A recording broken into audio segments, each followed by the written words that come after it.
এইসব ফসলগুলো আমরা হাটে নিয়ে আমরা কোনো মূল্য পাচ্ছি না, ফেলা দিয়ে আসতে হচ্ছে।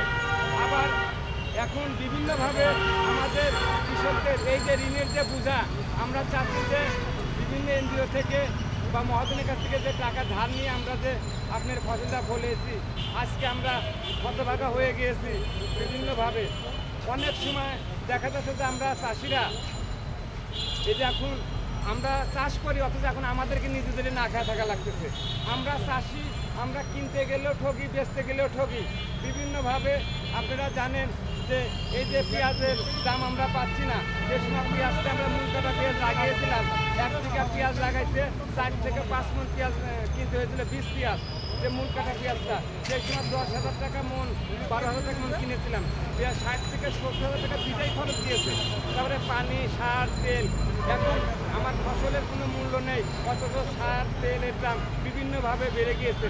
এই যে আবার কৃষি মন্ত্রণালয়রা, অথচ যারা কৃষি কর্মকর্তারা আছেন, তারা আজকে বিভিন্ন আপনার যে যারা বীজ বিক্রি করেন কোম্পানির সাথে তারা আপোয়াত করেন, কোম্পানির সাথে তারা মিটিং করেন।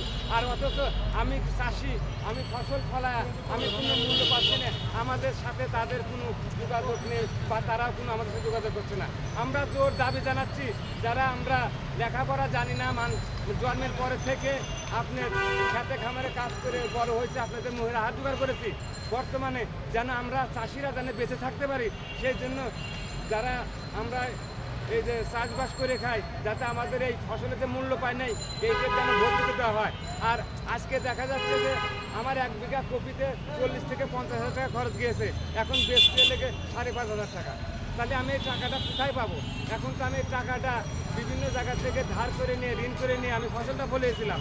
এখন আমাকে দেখা যাচ্ছে যে হয়তো বাড়ি থেকে পালাইতে হবে, আর না হলে এবারে আত্মহত্যা করা লাগবে।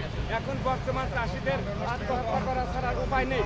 সেই জন্য জোর দাবি জানাচ্ছি যেন আমাদের চাষিদের এই যে ফসল উৎপাদনের সাথে যে টাকাটা আমাদের যে খরচ হয়, এইতে আপনার অ্যাডজাস্ট করে আমাদের ন্যায্য মূল্য সরকারিভাবে নির্ধারণ করতে হবে।